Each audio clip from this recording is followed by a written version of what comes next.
હવે હું ગોપાલભાઈ કથિરિયા રાજકોટથી બોલું છું. હવે હું તમને આજે ફાઇનલી રાજકોટથી કેનેડા સુધીની તમને જર્ની વિશે આખું જણાવું છું. 2025ના અમારે 5 વાગે નીકળવાનું છે ઘરેથી. એટલે હવે અમે ઘરેથી નીકળી રહ્યા છીએ અને હીરાસર એરપોર્ટ ઉપરથી અમારે દિલ્હીની ફ્લાઇટ છે. તે દિલ્હીની ફ્લાઇટ અમારે હીરાસરથી 8 વાગે ઉપર છે અને ત્યાં પોણા દેશે પહોંચાડી દેશે અમને દિલ્હીમાં. દિલ્હીથી રાતના અમારે 2 વાગે કેનેડા જવા માટેની ફ્લાઇટ છે.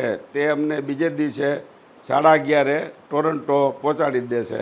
વધુ સૌથી વિગતવાર હું તમને પછી જણાવતો રહીશ અને કેનેડા પહોંચીશ ત્યાં તો તમને કેનેડા વિશેનું બધું તમને માહિતી આપતો રહીશ. આશરે આજથી 15 વર્ષ પહેલાં 6 માસ માટે હું કેનેડા જઈ આવેલું છું અને કેનેડા વિશે ત્યારે મને એકદમ એવો અનુભવ થયો કે સ્વર્ગ અહીંયા જ છે એમ. જે આપણે ચિત્રકાર પોતાને કલ્પનાથી જે ચિત્રો દોરે ત્યાં વાસ્તવિક તમને બધા ચિત્રો એ ટાઈપના એ દ્રશ્ય જોવા તમને મળે. એમ જ લાગે કે આ સ્વર્ગ એટલે આ સ્વર્ગ જ એમ. ત્યાં મેં 1000 આઇલેન્ડ જોયું જે અડધું અમેરિકામાં આવે છે અને અડધું કેનેડામાં આવે છે. એ એકદમ બહોળો અનુભવ થયો. પછી અમે નાયગ્રા ફોલ જોયો. એ એમ લાગે કે આ અજાયબીમાં અજાયબી એમ. એ 7મી અજાયબી તરીકે નાયગ્રા ફોલ છે. તે પછી મારા સાઢુભાઈનું ગામ છે પીટરબોરો. તે ટોરન્ટોથી 1.5 કલાકના રસ્તે આવે. ત્યાં લીફ લોક તરીકેની આખી બોટનું જે લેવલ કરે ઊંચા નીચા લેક હોય એને સમથળ કરીને સ્ટીમરને પાસ કરાવી દે.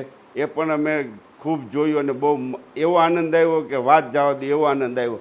પછી અમે સ્વિમિંગ પુલમાં નાહ્યા, પછી વોટર પાર્કમાં ગયા, અલગ અલગ રાઇડ્સમાં ગયા અને બીચ ઉપર ગયા. ત્યાં પણ નાહવાનો બહુ આહલાદ એવો અનુભવ થયો કે હા. અને પાણી એટલું બધું ચોખ્ખું પીવાલાયક મીઠું પાણી એમ. અને આવો નજારો આમ ખરેખર ક્યાંય જોવા ન મળે એવો નજારો મેં જોયો. હવે અત્યારે હાલમાં તો પ્લાનિંગ એવું છે કે ત્યાં જઈને નવરાતો બેસી ના રહેવાય. એટલે કાંઈક ને કંઈક એવી પ્રવૃત્તિઓ કરાય. દાખલા તરીકે અમારા અહીંયા બાપદાદાનો બિઝનેસ છે, ગવર્મેન્ટ કોન્ટ્રાક્ટર તરીકે ન્યાય એક બાંધકામ વિશેની જાણકારી લઈશ. અને બીજું મને ટેકનિકલીમાં ઇલેક્ટ્રોનિક બધું ફાવે અને એને લગતું જે કાંઈ હોય એના વિશે થોડું ઓલું કરીશું. અને બાકી તો ઇન્ટરનેશનલ ડ્રાઇવિંગ લાઇસન્સ મેં લઈ લીધું છે.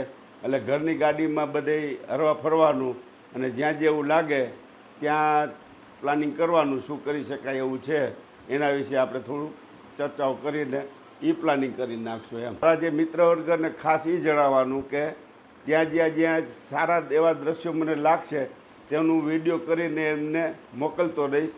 એટલે એને પણ ત્યાં વિશેનો આઈડિયા આવી જાય કે કેનેડા કેવું લાગે છે એમ. એટલે આ મારી એક બહુ એવી ઈચ્છા છે. જે કાંઈ હોય રાજકોટના મારા મિત્રોને ખાસ એ જણાવવાનું કે આ બધી જે મહેનત કરી રહ્યા છે એ મારા ખાસ મિત્ર છે વિશાલભાઈ ચાવડા.